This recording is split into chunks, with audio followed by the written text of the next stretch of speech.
Chaz, thank you so much for jumping on the AIM podcast. Yeah, man. Thanks for having me. Let's go. I'm excited, man. How's the jump shot looking right now? It's decent. It's decent. I gotta my arms are a little sore. Just started working out again recently, so gotta make sure I keep everything tight while I'm doing that. But hooping is fun. I've been playing like 2 or 3 times a week. It's cool. I love it, bro. Yeah, man, we have to run it back. That was fun out in Nashville with Randy Yeah. and those guys. We had a good little run for a second. hmm Yeah, man. That was. Let's do it, dude. Oh How much do you actually play basketball? You said like 2 to 3 times a week. Is that mostly pickup or like do you work on your game, like get shots up? What's that oh look like? nah, nah. I don't do any drills and nothing. I just like running pickup games for fun. Usually like at least 2 times a week. I have a bunch of friends out here who like hoop too, so we'll go to either LA Fitness or rec centers and just run fours or fives. Uh, yeah, it's cool. Yeah, we got some pretty good competition out here. What's the competition like or the comparison between where you are now? You're in Dallas, right? Fort Worth. Fort hmm Worth, yeah, between Fort Worth and LA, because you've been in LA for the past what 5 years. Like, what's the difference in the games? And LA is like you got like the Venice. There's all the leagues out there are way different. Like you got the Venice League, Venice Ball League. You got isn't like Drew leagues out there. Yep, Um, and then they just started a new one with the shoe surgeon. He started one at his place. Is LA's way different. There are good players here, but it's like people go to LA to play basketball too. So for sure. it's it's definitely a scale for Yeah, sure. it's different, right? I just got back from LA a week ago. I was out there for an event we did with Kane Footwear, and we got to play some basketball. And it was like mostly like influencers, like YouTubers hmm and stuff, like Jesser, Cash, those guys. And I hmm don't know if you know Hezzy God. hmm So Hezzy God put me on ball his life. I don't know if you saw the clip, but Oh no, I didn't, man. Dang, what'd he it do was to a, you? it was a little ISO situation, Did and he push you? he Be put, honest. dude, how did you know? Is that's his thing, right? Yes, like he yeah, whatever. Explain the clip though. Yeah, Give my this clip. this is my take on it because I haven't like publicly defended this. Obviously, like it got over a couple million views, so people saw it, and people were hmm spamming my phone the next morning. Um, but And dude, Hezzy, I'm gonna clear the air right now. Hezzy God is a good basketball player. He's a solid player. He's got good ball handling skills. He has a good jumper. Like he makes shots. But dude, he pushes off a lot. And yeah, yeah, he, I'm he got me aware. in a he got me in an ISO situation. I'm playing good D. I'm low to the ground. Like I'm moving my feet, staying in front. And the move, man, he comes to the right, like crosses over to the right, and then he takes that left hand. And as he And, crosses back, he pushes, comes back, yep. and I mean, I was leaning a little bit, but the push is definitely what made me go down. But Nah, that's always what it is. Like that's his go-to, man. You can't like yeah. it was fun though, dude. Like we played for like 2 hours probably, and I guarded him all night. Like every game, I didn't come off him. And at the end of the night, at the And towards he the end, only got one, and he only got one highlight off you, yeah, on me. Now he bruh. I said that's a W for you, that's because what I'm saying. yeah, He started trying to get some ball screens to get some switches. I think he was tired because uh-huh, I was playing it pretty tight. And yeah, he at the end of the night, he's like, dude, listen, I know I put you on ball's life, but like I respect you because most of the time people like won't guard me again. I was like, bro, I uh-huh, I used to do this for real. So like it yeah. was fun. That's what's up. That's what's up. Okay, It was all dope right, though. But we need a hoop, man. So your dad yeah. played in the league for a while. He did, yeah, 10 years. What was were you alive when he was still playing, or did he play before you?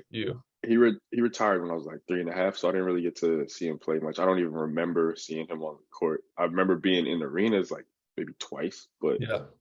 I can remember being really little. And one time my mom was like pointing at the court and trying to show me which person my dad was. I was like, they all look the same to me. I can't tell the difference. We're too far up. I can't see. But yeah, it was. I don't have too many memories of him being in the league playing now. Yeah. Did he like as you were growing up probably playing basketball as a kid, like was he pretty involved or did he kind of let you do your thing? It was like somewhere in between. We never really played together much. He kind of just expected me to go out and practice on my own, Hmm. and every now and then he might show me something. But um, like it wasn't like he was there with me very often coaching. There were like 2 seasons where he coached for when I was playing for a YMCA league, uh like 1 or 2 seasons, but that was more stressful than anything because all the pressure was on me. You know, he was always like calling me out for stuff, and it was like, dang, can I just? I felt like I couldn't really have fun or enjoy it. Yeah. Um, yeah, there was a lot of pressure from him, and then other people just expecting me to be good just because I'm his son. I'm like, it's not how it works.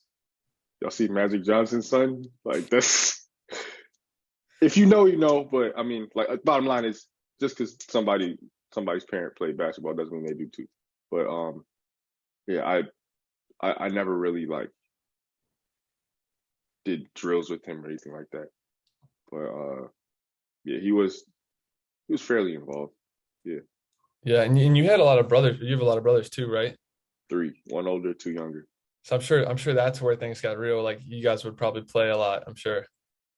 Uh, Not really. Man. People like have there's a lot of just assumptions or expectations that people have. My older brother grew up without us. He has a different mom, and then Gotcha. my two younger brothers.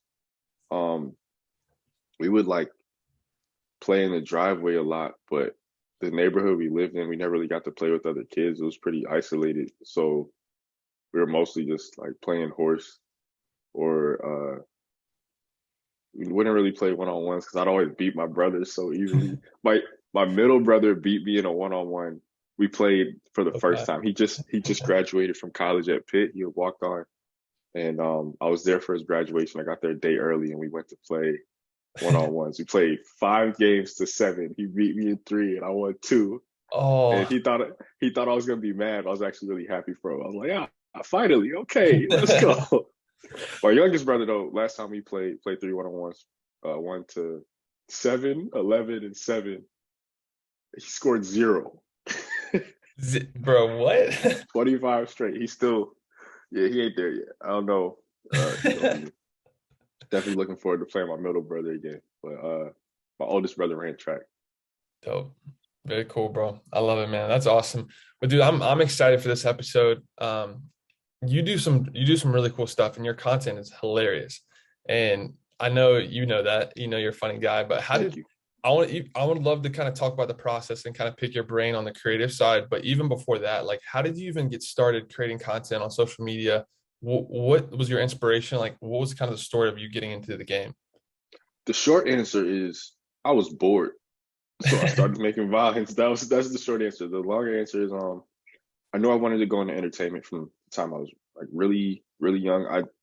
At the school I went to, it was a really, really good private school growing up, and they always organized uh, plays for each grade that we were. The first one was in kindergarten, and then first grade we did. I think which one was that? It was either first or third grade. We did Charlie and the Chocolate Factory, and I played Willy Wonka. I had a lot of fun doing it. I had the most lines to memorize out of everybody. Um, and yeah, it was. I just had so much fun being on stage and being able to entertain people and see them laugh and just enjoy it. And then from there, I like did more in middle school, like sixth and seventh grade. Um, I ran for student body president just because I knew I'd be able to do public speeches in front of the whole school. That was really fun for me. So I've enjoyed being in front of crowds, being able to reach people. It's kind of like even just with making videos, when people sit down to watch a video or in a movie theater or listen to you talk, it's like you have their full attention for however long you're up there, and you get to share whatever message you want with them. And so that's how I viewed entertainment. I was like, it was in seventh grade after this like experience I had with a friend who was she was just like really upset sitting by herself in school one time. I think it was after school was over. And I just felt led to encourage her and cheer her up.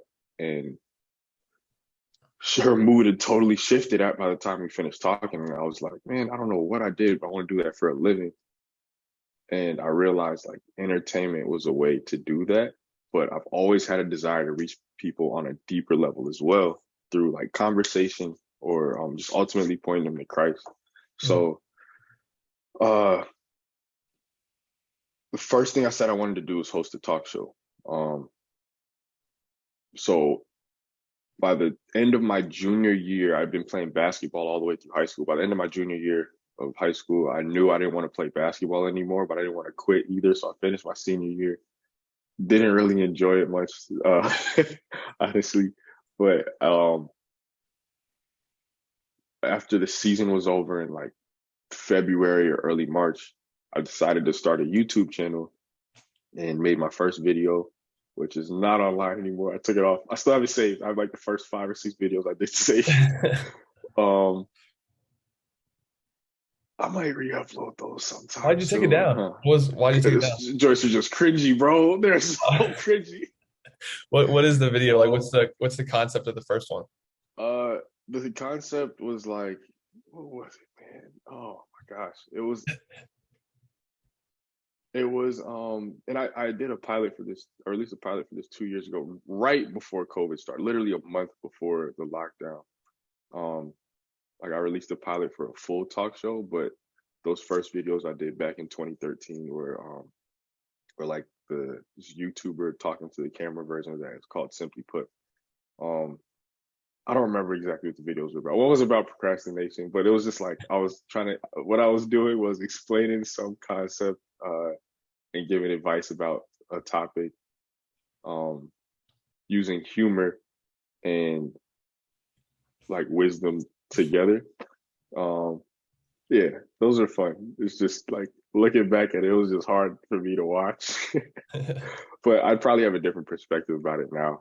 I'm just super hard on myself anyway. But yeah, so finishing up my senior year of high school, I had all this free time on my hands. So I made the first video. It took mad long. Right around that time, at the same time, Vine was like really taking off. It dropped January 4th, 2013. I started hearing people talking about it. I'm like, yo, what is this Vine? It's another trend that people are about to hop on. Like, what is this? And I got on the app and just spent hours scrolling through, laughing at 6.5-second videos.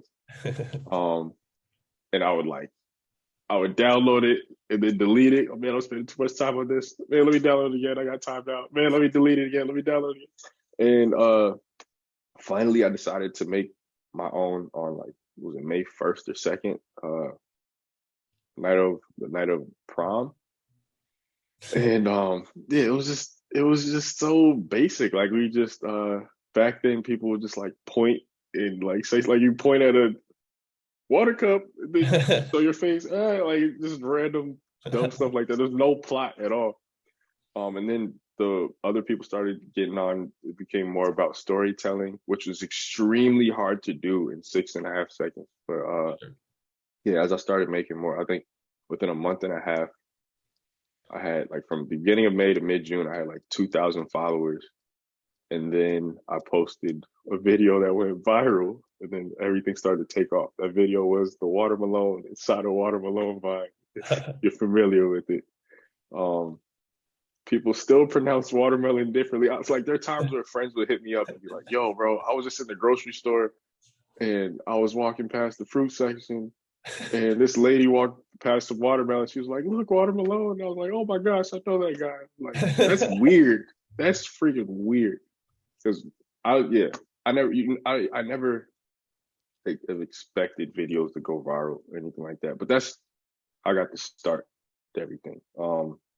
Yeah, from there I just kept making videos through college. And then transitioned to Instagram, YouTube, TikTok, all that. Dude, that's so cool. I love that, man. How old were you when you started Vine? How old were 18. you? 18? 18. Yeah. Dang. So No. you've been No. Wait a minute. That was 2013. I was 18, right? Hold on. Yeah, I was. So you've seen like throughout your content creation career, like you've seen all the different platforms kind of phase in, phase out, like what's been big. Obviously, Vine was kind of what got you started though. Mm-hmm. Yeah. That's wild. That was the big one. That's for awesome. sure. Vine's funny, dude. Like I mean, now obviously TikTok's I feel like the most like similar to Vine in terms of just like the style of content? I guess you can call it similar, but it's not the same. Vine was so unique because um, videos that would take off and gain traction, it was all organic. Um, for something to Vine was more Twitter's more similar to Vine, honestly, Okay. because in order for a tweet to really like get traction and take off, people have to it spreads. It's more of like a word of mouth type of spreading when it comes to virality. Where TikTok, the way the algorithm set up is somebody can post their very first video and there's a much higher chance of it being seen by millions just because of the way that the algorithm sorts through content. Like they do it in a way where everybody has a chance to be seen, and also just like the amount of time. Like you can post videos up to 10 minutes on TikTok now. With Vine, you always had 6.5 seconds, and it eliminates a lot of just. It forces you to eliminate a lot of creative fluff.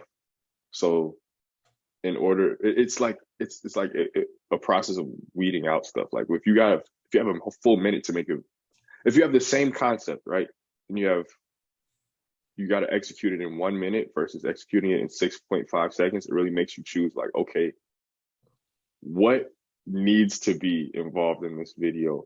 For this, you get to be much kind of in a way lazier about it. Yeah. And oftentimes that takes away from the humor of the content, the pacing, all that stuff. But if you're able to successfully execute an idea and make somebody laugh, help them like with something that's relatable, that they can understand the concept within that short of amount of time, then it's probably that much better of a video anyway. So For sure. that's why we see you can still quote probably dozens of vines right now. How many TikToks can you quote? Not that A many. lot. That's a good point. It's yeah, 'cause Vine is just so much more organic. So Yeah. That makes sense, dude. You touched on something else I wanted to bring back up. You said when you started YouTube, like you took down some of your first videos. You're like, oh, they're kind of cringe now, whatever. I feel like this concept though is relatively like I feel like it's a common thing for a lot of content creators where it's obviously a journey. Like you're pretty deep into this. Like you've been doing this since you're 18. Like you're crushing it. You're doing super well. But like your content now versus your content then is I'm sure very different in terms of not only what you're actually putting out, but even just the quality and the skills that you've developed over time. What is mhm. that process like? And where's kind of like that defining moment where you just said like I'm going all in. Like I don't care what people think because I feel like there's got to be some sort of resistance when you start, but like how did you navigate that process? I feel like you asked like three questions in one. In one. Um, Let me see. The process of just improving and getting better. Or Um, like really the big question is like there's got to be a point where you're like you probably made a commitment. You're like I'm just going to do this regardless of what people think. Like because early on you said you took videos down. Was that mostly because of like your own maybe self-doubt or was that like people's judgment? Like what happened there? no, I think I've let me see. It's been almost 10 years since I've been posting stuff publicly. I've never really had a singular niche that I've decidedly wanted to stay in because when I first got on social media, I would, yeah, it's weird 'cause to me, I don't feel like I've gotten to a point where I'm like, this is what I'm doing no matter what. I feel like I'm just about to pass that threshold after like 10 years later. Like there's a project that I'm working on that'll be released next year that where I feel like, all right, this is it finally. But yeah, leading up to all this, I wanted to um I've always had a desire to make people laugh, but through talking about heavy topics in a lighthearted way, that was the aim and focus of my content when I first got on YouTube, like those first several videos. The videos that got traction though, and the other videos, the YouTube videos were like 5, 7 minutes long, but the videos that got traction were the vines where I'm just like goofing around, saying random stuff, pronouncing things incorrectly, all that. And then once I got to like YouTube and Instagram, screaming about water not being wet and stuff like that. I mean, once I got to Instagram, like a few years later. But yeah, so that's what people would come to me for, like more so the fast food. But I was like, I've always wanted to make more like sit down, like eat with your family type stuff, you know, with some humor in there. Maybe like not a fancy restaurant. It feels like um I use this analogy a lot. It's like when you go to Chick-fil-A, it's because you're craving some chicken, right? Imagine going to Chick-fil-A and they're like, hey, uh, so you order like your 8-piece nugget and fries. You open your bag and you're like, why is there broccoli in here? You know, you know broccoli is good. It's a vegetable. It's healthy for you. I mean, it's debatable. Apparently, it's a fake vegetable. You get what I'm saying, though. It's like, okay, you know, it's a plant and it's green and it's like good for you, but that's not what you wanted, you Right. know. And I've been trying to figure out a way to transition from like just doing funny content to combining the serious stuff that I really want to serve people. Um, yeah, because I kind of stumbled into Vine. I wasn't expecting to get any type of platform off of it or anything like that. I Mhm. was hoping that the more serious stuff would be the track to get in there. But now I'm in a place of like finally seeing how I can do both at the same time in a way that I really desire. Uh, yeah, there's more to come with that. I'm in the middle of it. Um, but this next thing is I'm believing it'll be that thing where I'm like, this is what I'm doing no matter what anybody thinks. Yeah. That's exciting. I mean, that's really, really cool. It's cool to see like all the work you've put in to get to the point where you're starting to like, you're obviously working on a cool project, but to get to that point, I'm sure, at least for you, I'm sure that feels great just to know like, everything's going in the direction and it feels good and I'm still able to make an impact, but just kind of, I guess, clarity in some ways. But yeah, that's great, man. When Mm-hmm. you when you started making viral videos on Vine, like when obviously maybe you didn't start it with the intention to go viral, but like you started to see stuff pop off, like did that change your mindset or perspective of like how you created videos? Like did that start to be a factor of Oh like, yeah, what you were trying to do? yeah. It exposed how much like it was definitely fun in the beginning, and it like it's yeah, it was definitely like a fun thing from the start. But it getting numbers and results and a lot of eyes on the content exposed how much I was like the ways that I was doing it for affirmation and attention as well. Um, which I didn't really begin to realize till later. But one indicator of it was like when a video wouldn't perform as well, I wouldn't feel as good about that as I would with a video that did do really well. Or when I know I made a video that was really funny, but it wasn't seen, whether it was like if a good video didn't perform well, it's like, that's on me. But um I mean if a bad video didn't perform well, I'm like, that's on me. But if like there's something that I know is good, I would be proud of it, but it's still kind of difficult. I'm like, because I'm like, dang, people should be seeing this one, not the dumb stuff that I mean. Like, there's that's where my mind was going with it. So I don't think it necessarily changed how I made videos. It's kind of like it was. It showed me what was already there, Mhm. and yeah, I decided to take uh like there are times where I'd step away from social media or just be like, dang, I need a break. But for the first time last year, in like November, I decided to step away for just indefinitely in order to really like zero in on what kind of stuff was in my heart or just character things that I might needed to work through so I can come back and be healthy about it. And Yeah. since gotten back on in July. Yeah. Because I think when we met, you were still taking a break from social media, I believe. Hmm. Hmm. So that, I mean, I'm sure like that was kind of a next question I had for you, was like how do you balance or like turn it on and off? Because you like, dude, you're hilarious. Like when you're in your Thank you. videos, like you have this persona. Obviously, you do different characters, you do all this different stuff. But like we're talking right now and you're super chill. Like when I was with you in Nashville, like you were super chill. Like how do you turn that on and off? Because I'm sure that's got to be like tough. Yeah. No, not really. I'm naturally super laid back. Um, I think like something that's funny is like people always expect me to like well before they if they see me on social media first, they'll expect me to be like super hype in person. Right. Like yeah, as you said, I'm just like super laid back. I'd say I'm like an extrovert on low battery mode. Um, it's it's not like I'm turning anything off most of the time. Like right now, I'm just uh how do I put it? I'm trying to think of a cool way to explain it. I don't know, man. I think just when I turn a camera on, it's just like an opportunity to express myself in a fun way. I haven't really psychoanalyzed that much. Yeah. I just let me see.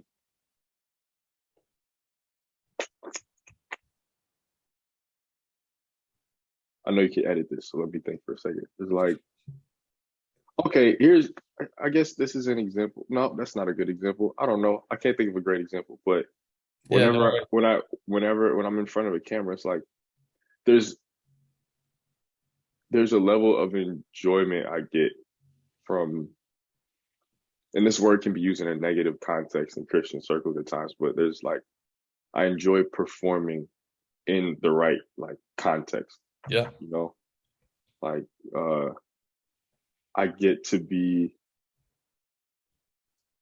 it's just like an appropriate time to be really goofy. Here's an example. Okay.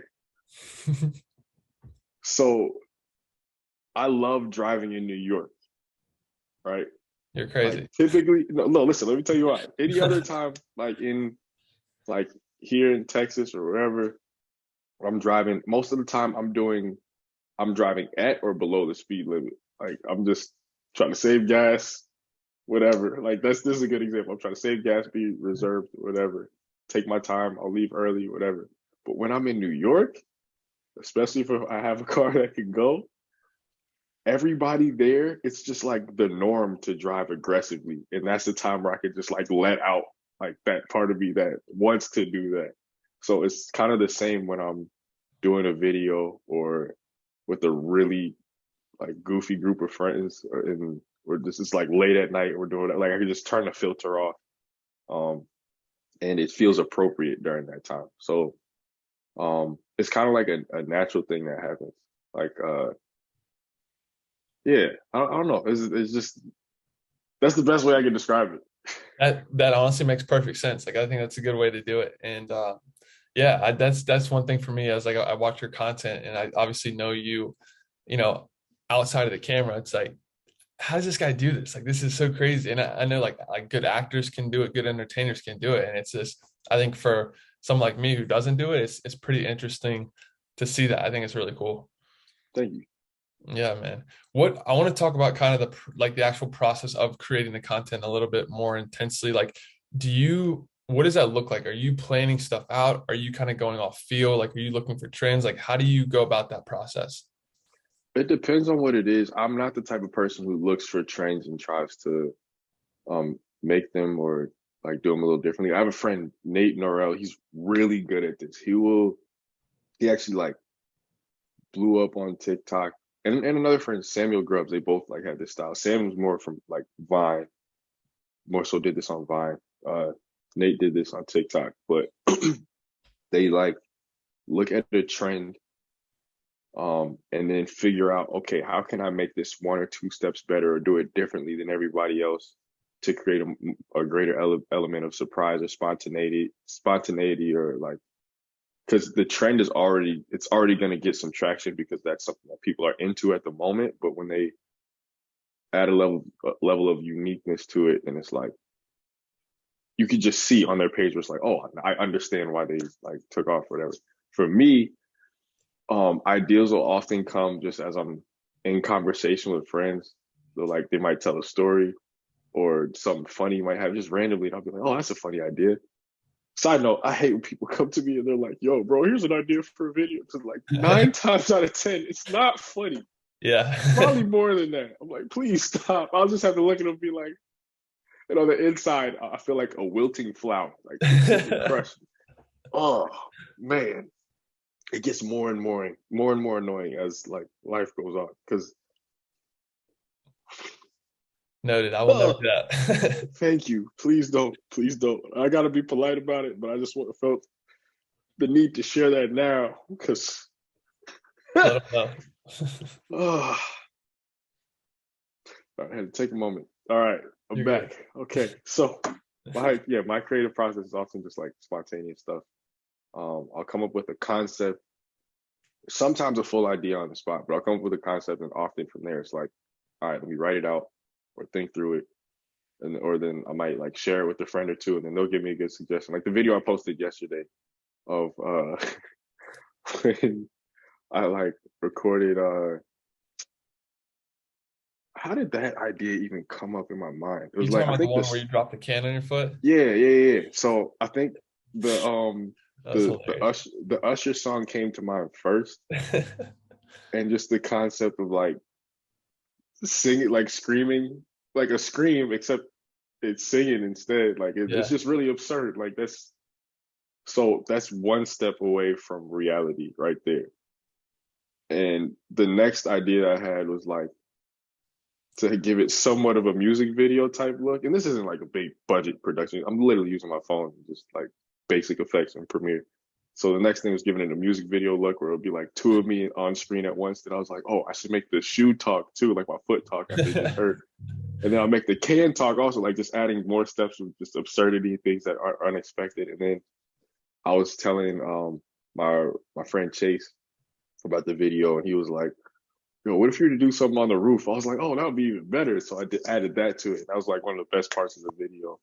So a lot of times that's how it happens. But I thought of that. I had that idea yesterday and recorded it yesterday. Um, Oh. yeah, but yeah, I'll stop right there. No, that's super interesting. So do you, I mean, I'm sure these videos vary in length and time it takes to put it together, but like on average, like roughly, is there like a certain amount of time that it normally takes to get everything done?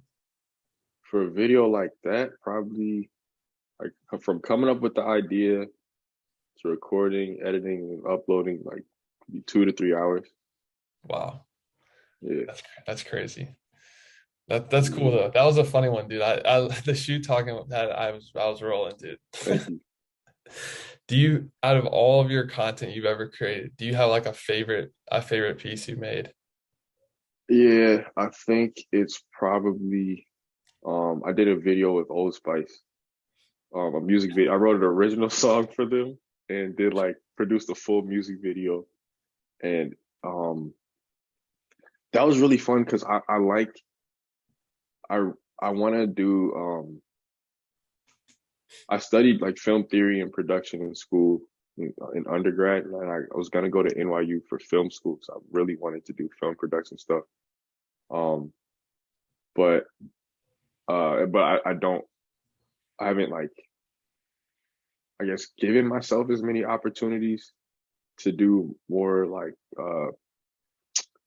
higher level production. So the fact that I was able to do a brand deal through social media that allowed me to do more higher production stuff was really cool. And then like I was able to I'm the type of person who prefers to focus on one project at a time.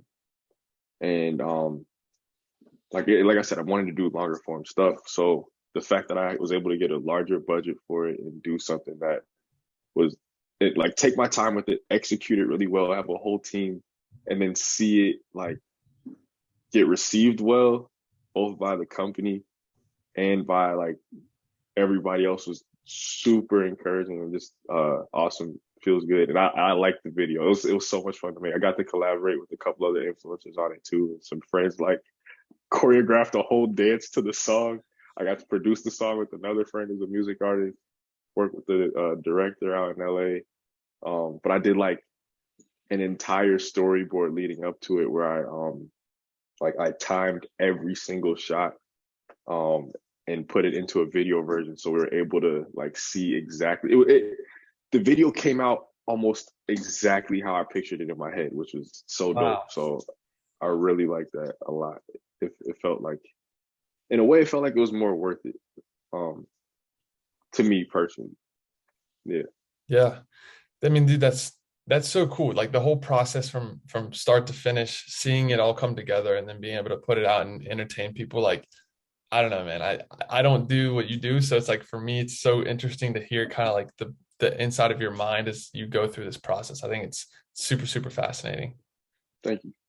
You also have a really funny series pronouncing things incorrectly. How did you come up with that? And Yeah, what, like, just talk about that, dude. That's hilarious. yeah. There was a back on Vine. I think it either 2013 or 2014. There was this dude who had an account. His name's TJ Steves. He did how thugs pronounce items, and it was like, but he would like curse in every video, and I was like, oh, it'd be cool if I do a clean version of that. And so I started doing my own. It's also something that like my family would do growing up. We just like say random words just completely the wrong way. It wasn't like frequent, but Right. it was like still normal. It was like something we would do where we wouldn't laugh at it because it was so normal to us. You know, just do it. Um, and so I started making mine, and then they started taking off. I'm presuming either because I already had more of a following than him, or because it was just more like shareable and like kid friendly and all that. Uh, and at a certain point, I was like, "Oh dang, I should probably be tagging this dude for like the inspiration." And so I reached out to him. I was like, "Yo, man," because I wasn't doing it like maliciously or trying to steal an idea or anything like that. Right. And so I reached out to him, and it was like, "Yo, I'm gonna be tagging in the videos from now on." Blah blah blah. I just wanted to reach out, say like, "Love your content." I was always thought it was hilarious. He's like, "Oh yeah, appreciate that, bro. Thank you so much." Blah blah blah. And then like a few versions later, like a few after I posted, I think 5 or 6 more. Um, he DM'd me like out of nowhere and was like, "All right, you done enough of that. It's time to take that ish down." Blah blah blah. Started cussing at me. I was like, "Whoa, where is this coming from? What are you talking about?" Then I went and checked. I went and checked Instagram, and it was the same day I passed him in followers on IG. So he was getting jealous Dang. and like went back on his word. I felt kind of bad about posting him from that point on. Then after a while, I was like, I didn't do anything wrong. Plus, I credited him, and again, he was just getting really salty about it. But that's a very lesser known story. I've told it publicly before, but yeah, he was it was inspired by somebody else who I credited, and then he got salty about it. So there, I love it, dude. I mean, dude, I feel like that's a lot of social media that like you see something, you get some inspiration, and you put your twist on it. yeah, Like obviously you had your own twist on it. I mean, there's nothing yeah, wrong with that. that is how a lot of trends start anyway. So like most of the trends on TikTok, that's how it happens. Yeah. That's cool, dude. That's super fascinating. I definitely want to wrap this thing up full circle and kind of talk about the heart behind it. You definitely mentioned it earlier, but you obviously are doing this. You entertain people, you make people laugh, you make people happy, you bring joy, positivity, all these amazing things, but you're not doing this for yourself. You have a bigger purpose. What has Mm-hmm. been that driving force for you to do this, and why are you doing it, what you're doing, I guess? Yeah. Honestly, I haven't even wanted to make short videos in a while. I'm kind of pushing myself to because I really believe that the Lord like called me to entertainment. Like for now, I don't know if I'm gonna be doing this. I don't think I'll be doing this type of content for like a long period of time. Maybe here and there I'll come back and like make short videos every now and then. But um I really feel like this is the lane that I'm supposed to like run in. Just using social media, entertainment, digital media, whatever, to share God's heart with people. Most often his joy. But because that's something that a lot of people don't get to see.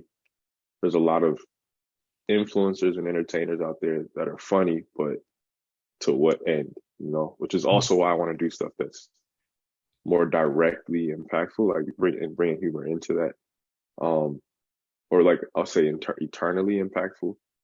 So the way I've always seen it is like if you make somebody laugh, you can help them for a moment, but if you make them think or change their mind, you can help them for a lifetime.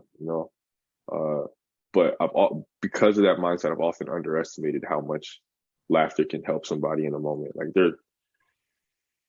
it's still hard for me to grasp, but there are a lot of times where friends or strangers have hit me up and been like, "Yo, I was feeling extremely depressed." There's even one time where somebody hit me up, they were like thinking about suicide or harming themselves or something, and they stumbled across my page and they're like, "Yeah, it's not worth it anymore." And I'm like, "Wait a minute, that's what making somebody laugh can do?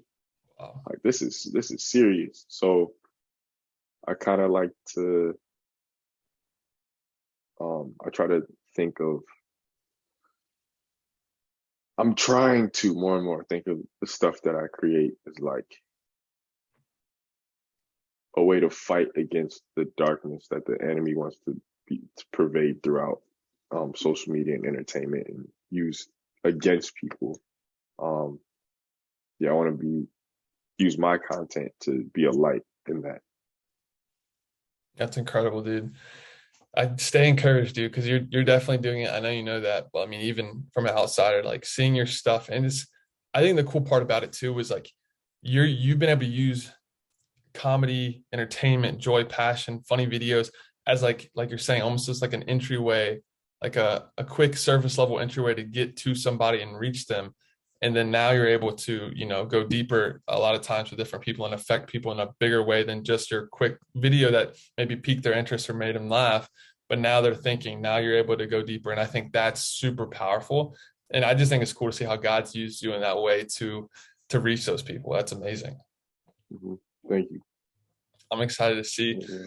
what you have in store. I know you have some projects you're working on. You might not be able to talk about everything you're doing, but is there anything that you're working on that you would like to speak about or kind of give some light to? Yeah. The main project that I'm working on, really the only thing I've been focusing on since last year, which I like after praying about it, I was like, because I was like, all right, God, you blessed my like funny content, but I've always wanted to go deeper and do more. So how can I do both? Because it feels like I don't really get personally, I don't get the enjoyment and fulfillment out of just doing comedy content that I would like to. But when I do the more serious stuff, that doesn't quite feel like it's my lane either. How do I do both? And he put it on my heart to start this web series where I'm going to be telling stories in a really fun and entertaining way, where all the stories are straight from scripture and will be animated with like voice acting and narration and but while still sharing like historical and cultural context and all that. And I'm finishing up the pilot episode, but I have like over a dozen other scripts written and trying to get those ready. So once I get the pilot out and get it funded, I'm probably gonna do a Kickstarter. But once I get everything funded, I'll be able to just run and have a team and really make it into like a full series on YouTube. Dude, that's super exciting. I cannot wait to watch that. You said this is most likely a project that would be put out next year. Yeah, the pilot will probably I think I'll release it by the end of this year. But the hold on, yeah, the pilot I'll probably release by the end of this year, but the rest of the episodes will probably be coming out next year. I'm not sure exactly when. It depends on how long it takes to do the animation for the episodes, which I'm hoping could be pretty quick. But before all that, I need to get it funded too. So I'm gotta make a really, really like be make an excellent Kickstarter. Try to do Yeah. my thing with that. I'm sure you'll have no problem, man. The way people, the way people want to support you and see the vision that you see, I'm sure people will definitely get behind it. And it sounds like a really exciting project. Hmm. Thank you, man. Let's go, man. We had a couple questions from our AIM fam. Each week we'll throw up I'll throw up the guests I'm speaking with and ask for questions. One of the questions that I got was, you've obviously played a lot of basketball. You played in some celebrity games. If you could pick a starting five, celebrity starting five, influencers, Oh, rappers, whoever you want, right? And obviously not pro athletes. Who would be yeah. in your starting five alongside of you? Chris Brown. Oh, alongside me, so pick four I mean, unless you want to come off the or bench. five. No, no, no. I'll pick five, not myself. Definitely picking Chris Brown. He's on like dude's just cold. Like He's he's nice. really nice like that. Um, dang. Okay. Austin Mills. Uh, wait, or can I pick basketball influencers or just I feel like it'd be more fun to just pick entertainers who like where it's not their main thing. That's fine. Yeah, do that. All Do right. that. So I would pick Austin, but I met him. He's a cool dude too. But nah, sorry, bro. So Chris Brown, uh, Quavo, hmm, thinking either probably T.O.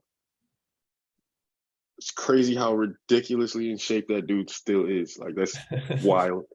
Um, hmm, I'm trying to think of other people who like I can think of a bunch of basketball influencers, but people who just play Quavo, Chris Brown, T.O. Uh, hmm, you'll be able to cut this down. Give me a second. I know who my last pick is just for fun. Hmm. You need some size, don't you? Snoop Dogg and Two Chains. Wow. Dang, I'm that's a good picking one. Snoop just because Snoop's just like I feel like that dude's just I don't know. It'll just be fun. Just because You just think Snoop's gonna guard somebody? I just want to see him play. That's really it. I'm picking him just because like everybody else will be able to handle the business. It'll be if they play 4-on-5, it's all good. I want to see Snoop on the court though. Like everything he does is hilarious at this point. No doubt. So yeah, that's my five. I feel like Hezzy God's gonna put Snoop in an ISO situation. Nah, Chris Brown is gonna be guarded as he's not gonna let him switch on the pick. Come on That's now. facts. That's facts. Bro, this is this has been super, super fun, dude. I can't thank you enough for doing this episode and everything. So Yeah, really appreciate it, man. I'm excited for you. I'll be praying for you and the project and everything you're doing, dude. And just again, thank you thank for you. coming on the AIM podcast. Appreciate it, man. Thank you.